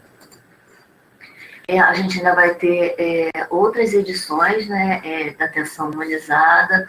Então, a gente tem tido atualizações com relação ao método Canguru, então vocês podem fazer busca pelo portal do Ministério da Saúde. E, assim, as fotos, assim, agora, a partir de agora, a gente vai trazer algumas fotos importantes que se marcam o que é colocar esse pequeno, que é tão frágil, que nasce tão apressadamente, antecipadamente no colo da mãe. Então, esse início na UTI neonatal, quando, alguns anos atrás, a gente conseguia se sentir seguro para botar um bebê que esteja no tubo no colo da mãe, né? Então, e ter a segurança da equipe para deixar aquele momento. A mãe vai ficar 24 horas, não. É possível, porque por toda a questão intrínseca do bebê, da labilidade que ele tem, mas esse pequeno momento, essa possibilidade de fazer na verdade, não consegue fazer o olho no olho, porque muitas vezes o recém-nascido prematuro, o ambiente é muito agressivo, então ele fica numa questão de contenção, e para conseguir abrir o olhinho, olhar para o mundo, ele precisa que diminua a luminosidade, né? E ele despende muita energia para interagir. Mas essa questão que é para a família, né? Para a mãe, para o pai, para a irmãzinha, poder colocar o bebê e ele começar a sentir fazendo, essa família sentir como família, e que ele tem possibilidade de continuar existindo, não tem discurso, palavra, interação que um profissional de saúde possa fazer, né? É de uma potência isso, colocar o bebê no colo da mãe, e é enxergar que ele vai vingar como popularmente se fala, né? A gente não tem esse medo que a família às vezes tem de se apegar a esse bebê porque não sabe se ele vai vingar, se ele sobrevive. Né? Então é acreditar que ele é acreditar nele que você vai levar ele para casa, ele vai fazer parte dessa família. Então essa possibilidade de cuidar com a mãe, de ter paz, né? Então a gente tem que mudar, se as configurações de maternidade estão mudando, as configurações de paternidade mudam. Então, um pai que acompanha um parto, que vê tudo que essa mulher passa, entender o que está acontecendo com esse bebê, você pode ter desfazer os laços de mulher e homem, né, como casal, mas esse laço que o homem faz com o filho, esse estabelecimento da paternidade, é para a vida toda. Né? Existe ex-mulher e ex-marido, mas não existe ex-pai e ex-mãe. Né? Então, essa possibilidade que a gente favorece para essa família tem uma repercussão para o resto da vida desse pequeno indivíduo que está aqui, que precisa de tantos cuidados específicos, mas precisa desse cuidado afetuoso dessa sua família. E a importância dos cuidados voltados para o desenvolvimento. Né? Então, é fazer a pesagem embrulhadinha, né? Dá mais trabalho, né? Que é pesar o bebê embrulhado, depois pesar só o coeiro, né? O paninho que está envolto no bebê, fazer esse desconto. É a questão da troca da fralda, né? Que como é que a gente faz habitualmente, né? Que é muito fácil fazer isso com o bebê, né? Que você levanta as perninhas do bebê e para fazer higiene. Para o bebê a gente não, para o prematuro a gente não deve fazer isso, porque muitos desses pequenos têm refluxo. Então você tem que lateralizar o bebê, fazer a higiene dele. Então tem toda uma questão particular para a troca da fralda que repercute no desenvolvimento dele. E tudo isso é um cuidado voltado para o desenvolvimento, e tudo isso é um cuidado voltado para a questão da humanização. Respeitar esse ser que está ali. É o banho sem embrulhado, né? De todo contido, fazer com um paninho, né? Com a toalhinha de fralda. Você vê que é a mãe que está fazendo esse cuidado, habitualmente com a supervisão da equipe de enfermagem. E é todo um conforto, né? O banho não é uma agressão, o bebê não fica solto, você favorece essa centralidade do bebê. Então, tudo isso é envolto no método canguru. Não é somente botar o bebê pele a pele no colo da mãe, mas é toda uma filosofia de cuidado, de assistência para esse pequeno. Então, a mãe, ela cuidou do bebê, mas olha só, ela penteia um pouquinho do cabelo que tem lá. Então, olha o sorriso que essa mãe tem, o que ela faz para procurar olhar para esse rostinho. Ela reconhece esse bebê. Essa foto aqui é uma das fotos do primeiro manual do canguru. É a mãe que está visitando o bebê e ela olha para esse bebê, né? Esse bebê pertence a ela, esse sentimento de pertencimento, essa família junto. É centrar realmente o cuidado na família, porque esse bebê ele está temporariamente com os profissionais de saúde. Mas ele pertence a essa família, ele vai ter alta, e o melhor lugar para ele ser cuidado e ser amparado com essa família. Então, mais fotos aqui, né? Então, com essa possibilidade da visita ao bebê acompanhada com um profissional que explique o que está acontecendo. Você vê outros cuidados que estão aqui.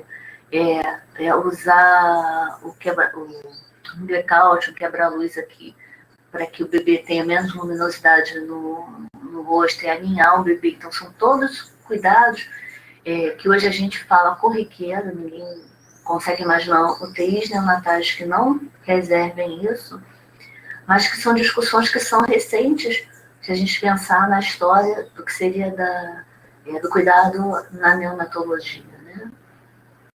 E são fundamentais para a boa recuperação. Então, o bebê que você vê, olha só, ele está aqui com marquinho de esparadrapo, então ele deve estar com sono, mas ele está Aliás, ele está com sonda, ele está fazendo a translactação, tá vendo a sondinha aqui? Olha, seguindo aqui, está recebendo leite, sem esforço, né? Provavelmente está recebendo leite ordenhado da mãe, mas ele está sendo estimulado aqui a sugar, sentir o cheiro da mãe, sentir, ter a boquinha preenchida pelo bico do peito e começar a ficar no colo da mãe, pele a pele, barriga com barriga, para poder ir para o peito no futuro, né? Então, você vê que é um bebê bem pequenininho, mas que já começa a fazer esse contato, porque ele vai ir para o colo. Então, a gente não pode esperar colocar o bebê no peito somente quando ele atinge 2.000 gramas, quando ele saiu da sonda. Você tem que começar a fazer aproximações para que essa mãe se empodere, que ela vai conseguir amamentar e cuidar do seu bebê, e que esse bebê consiga reconhecer essa mãe, e eles no futuro poderem se estabelecer como dupla, né? Aqui é gêmeos, então é o pai e a mãe cuidando desses dois pequenos, né? Então, centralizando, o cuidado é em cima da família, né? A gente não cuida só desse bebê, a gente tem que cuidar da mãe, do pai, dessa família, para que se estabeleça esse contato. E ir para casa, né, é uma grande alegria, né? Vamos para casa, então a gente também tem que ver como é que é essa rede de apoio domiciliar e a presença dos avós, né, que a gente chama de maternagem ampliada. Maternagem é um conceito do Winnicott, que foi um pediatra, um psicanalista inglês, e que ele fala dessa questão da maternagem. O que é maternagem? É esse cuidado que a gente tem com o bebê. Habitualmente a mãe que estabelece, porque habitualmente a mãe biológica é quem vai parir, que vai amamentar e cuidar do bebê, mas não necessariamente vai ser ela, né? Um outro adulto responsável pode estabelecer maternagem. Então, nos casos de óbito materno, nos casos de adoção, outra pessoa vai assumir esse papel. Então, hoje a gente trabalha com o conceito de maternagem ampliada, que não é somente a mãe que vai maternar o bebê, mas o pai e toda a família, inclusive o irmãozinho. Então, todos são responsáveis por esse cuidado afetivo, que não basta somente cuidar do bebê, alimentar, manter aquecido, manter ele limpo, trocar as fraldas. Ele precisa desse colo, desse aconchego, do cheiro mesmo da família, do sentir no colo, o ouvido do coração de quem está segurando ele, para que ele tenha ferramentas psíquicas para crescer e se desenvolver, né? Então, é importante que essa família também se sinta preparada. Então, as dificuldades na prática do método Canguru é o desconhecimento e segurança técnica. Então, existem vários cursos para treinar as equipes e ter essa mudança de paradigma, que é uma grande mudança de paradigma do profissional sair um pouquinho do pedestal de dono do saber, porque realmente sabe e tem a competência técnica para salvar a vida dele, mas permitir que a mãe também faça e aprenda a cuidar do bebê. As dificuldades para lidar com a tecnologia relacional. Não é fácil ficar com a mãe dentro da unidade neonatal ou na enfermaria Canguru, né? Ficar com os familiares, porque são questionadores, porque advogam pelo seu pequeno cliente paciente que está ali, então reclamam, exigem as coisas, e a gente tem que aprender a lidar e ter possibilidades. A gente tem um grande problema também com as escassez de recursos humanos estruturais, né? Então a gente pode, de início, pensar assim, a mãe vai cuidar do bebê, então eu preciso de menos recursos humanos. Não, a gente precisa exatamente do mesmo número da equipe de enfermagem, né? Porque principalmente, às vezes querem economizar na equipe de enfermagem porque a mãe vai assumir. Na verdade, não, né? Porque você precisa que a equipe esteja junto e próximo e faça essas atividades educativas e demonstre e empodere essa mulher para cuidar. Então, não, é a mesma coisa do alojamento conjunto, em que mãe e bebê vão ficar no pós-parto juntos. Então, eu falo muito que é alojamento conjunto, não é abandonamento conjunto. Você abandona a mãe, abandona a bebê e cada um se cuida. Você precisa dessa supervisão e desse cuidado diário ali. E das questões estruturais. Então, às vezes, você tem... não tem espaço para a mãe estar ali, né? Você não tem uma poltrona adequada para que a mãe fique, né? Muitas vezes uma cadeira dura, e como é que essa mãe vai conseguir ficar ali, né? Porque se o bebê nasceu prematuro, essa mulher está no pós-parto, né? Muitas vezes foi cesárea, ou foi o parto por via vaginal, teve epídio, então se manter sentada numa cadeira dura é possível, né? É tudo para que a mãe não consiga ficar ali. A falta de comprometimento dos gestores de entender que isso é uma questão importante, né? Existe, com a implementação do método Canguru e da iniciativa Hospital Amigo da Criança, principalmente, né, com a iniciativa Hospital Amigo da Criança, uma possibilidade do aumento da verba destinada para os partos em 10%, e aí você tem um ganho, mas conseguir convencer os gestores, tanto da própria instituição como os gestores municipal, estadual, quer dizer, que sejam vinculados, que é uma prática que vai diminuir a mortalidade, né? Ter um trabalho desarticulado entre as categorias profissionais, então é muita tecnologia relacional, né? Tem que ter muita conversa entre todos, para que entendam isso como uma filosofia que seja importante e que considerem, que valorizem o método Canguru. E ele tem que... as nossas estruturas pensadas hospitalares, elas estão centradas no profissional, para que ele desempenhe os procedimentos, as técnicas, com maior eficiência e eficácia, menor tempo possível, menor custo. Então, ele é centrado no profissional. E a tecnologia Canguru, a assistência Canguru, ela é centrada nessa família. Então, a gente tem que fazer um ajuste nisso, para que se permita que o método Canguru possa acontecer. E é uma tecnologia leve, né? Se a gente pensar no ranking fala da tecnologia dura, que é a alta tecnologia da aparelhagem, da leve dura e da leve, o método Canguru não deixa de ser uma tecnologia leve, que ela em cima muito da filosofia e nas questões relacionais e no cuidado. Então, pensar que isso é extremamente importante e faz parte dentro do contexto intensivo. Como é que fica o método Canguru no contexto da Covid-19? Né? Gente, só um momento, eu vou fechar a janela.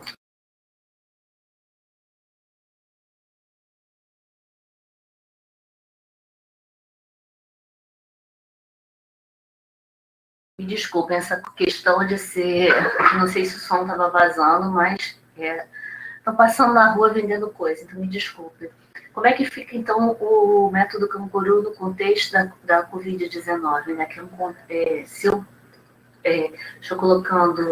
fiz toda uma fala no cuidado, centrado na família, no cuidado pele a pele, em cima do toque, e na Covid-19 todas as medidas protetivas são de distanciamento, de isolamento, de uma higiene, de toda uma higiene rigorosa, vive na contramão disso.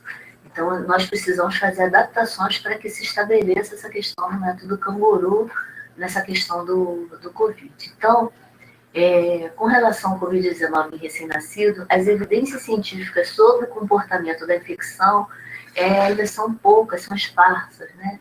E são difíceis de se estabelecer, porque o que acontece com o prematuro, né? É uma coisa inerente assim, da prematuridade e maturidade pulmonar.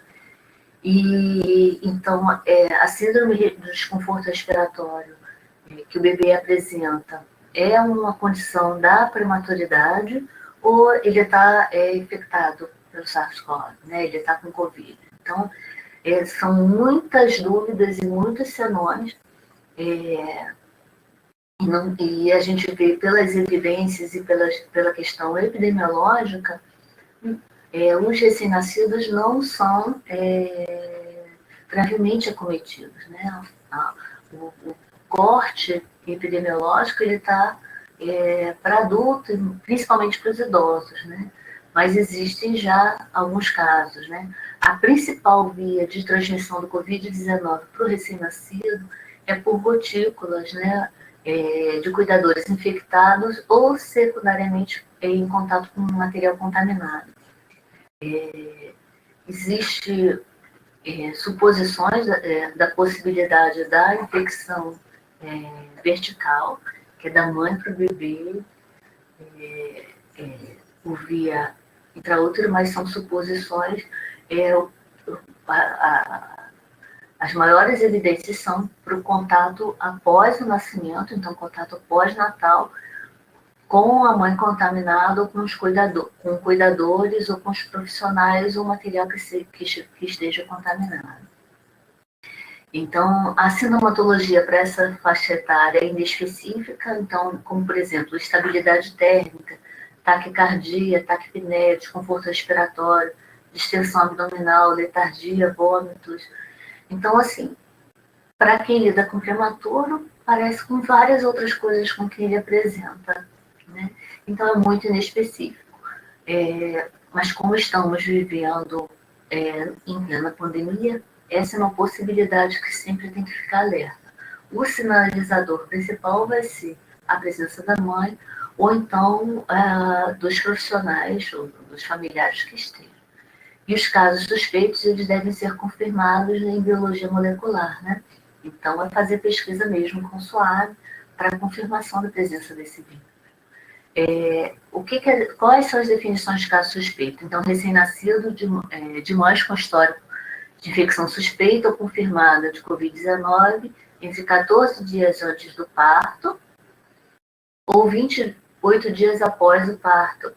Então, é uma... Licença, Inês. Oi. 5 minutos, tá bom? Meu Deus!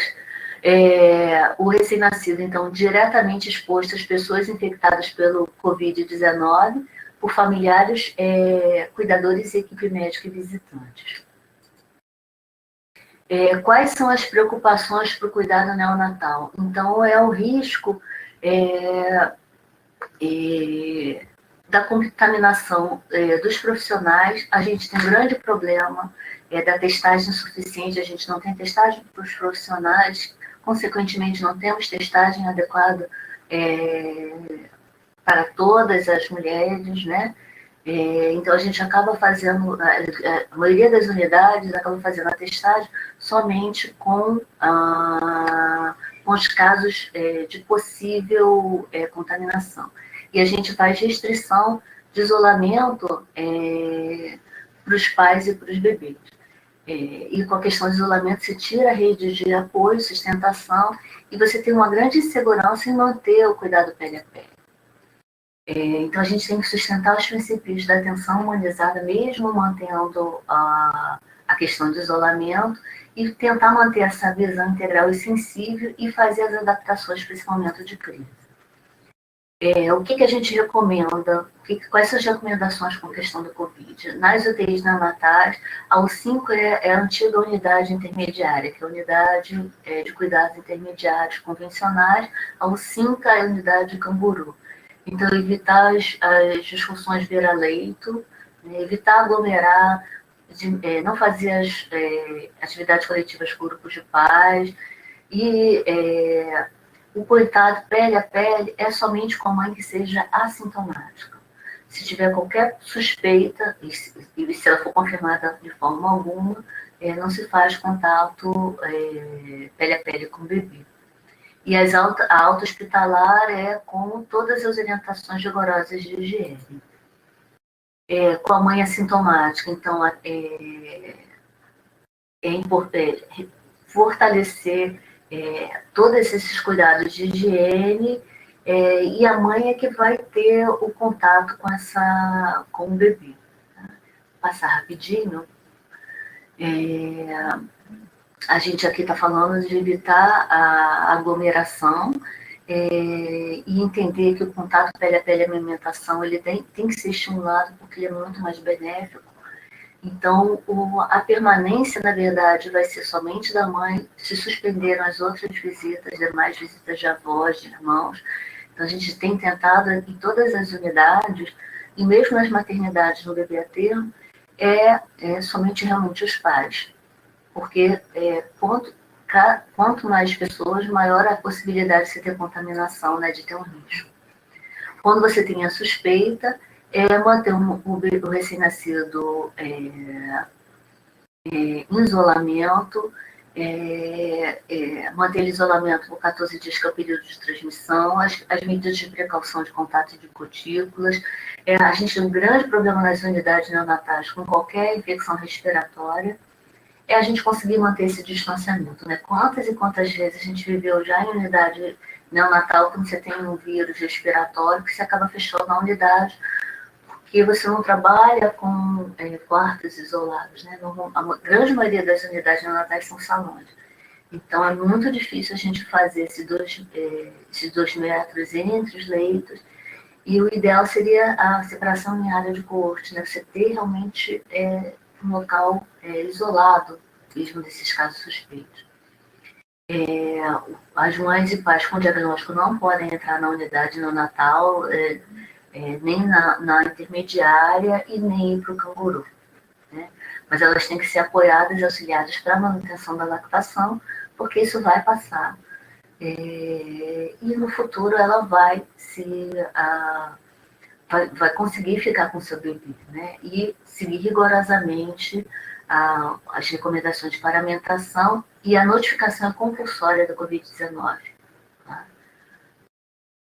Pelo risco. A gente já tem visto bebês usando face shield, então aqui é uma foto na Tailândia, mas no Brasil a gente já tem pessoas fazendo essa adaptação, porque o bebê não pode usar máscara, tá? Opa, meu Deus. Encerrou? Pode continuar mais. Tá bom. E aqui a gente tem feito umas adaptações. Então, aqui é a mãe do bebê, mas o bebê está mandando mensagem para a família, para os avós se protegerem. Então, a gente tenta fazer essa humanização nesse sentido.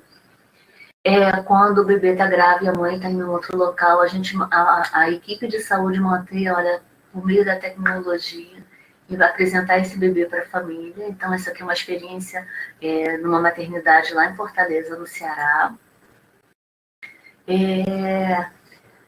Aqui é de outra maternidade, do bebê que nasceu extremamente prematuro, 26 semanas, e conseguir se recuperar e ir para casa é uma vitória, né? Aqui é um bebê que é uma recém-nascida que foi positiva para a Covid e a sua alta hospitalar.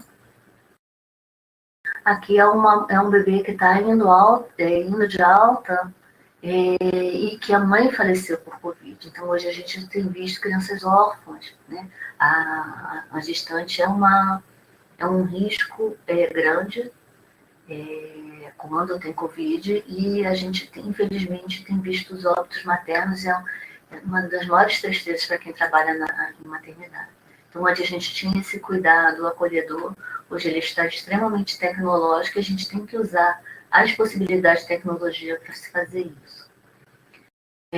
Então, pensar nesses bebês que ficam em isolamento e ter essa afetividade, vou passar rapidinho. E eu convido para vocês procurarem a história da Rússia, não vai ter como a gente passar isso, mas a Rússia foi minha aluna, na verdade, ela é enfermeira, e ela foi acometida de Covid, ela foi feita a cesárea dela foi uma imposição pela condição clínica, o bebê foi para um outro hospital, e ela ficou, e ela só foi conhecer a filha mais de 15 dias depois e pelo tablet. Então, ela ir para casa, conseguir ir depois para casa com a bebê, conseguir manter a lactação é uma grande vitória e é um grande empenho desses profissionais. Tá? E uma coisa que a gente tem que sempre falar, quem trabalha com criança, que o futuro das crianças é sempre hoje, amanhã é tarde. A gente tem que pensar que todos os nossos cuidados têm que ser voltados para o bem dessa criança. Aqui são a fundamentação básica dessa minha fala. E o meu contato de e-mail. Desculpa ter estourado o tempo, mas não tem como não falar de um tema tão apaixonante, e convido a todos a se sensibilizar e buscarem. No portal do Fernando Figueira tem muito material para vocês conhecerem mais essa questão da metodologia. Obrigada. Inês, nós que agradecemos, né? Foi uma palestra, assim, muito evolutiva, aprendemos muito, que a gente foca em outras coisas e esquecemos nossos pequenos, mas nós agradecemos, tá? E desculpa não poder ter te dado mais tempo, mas é assim mesmo. Muito obrigada.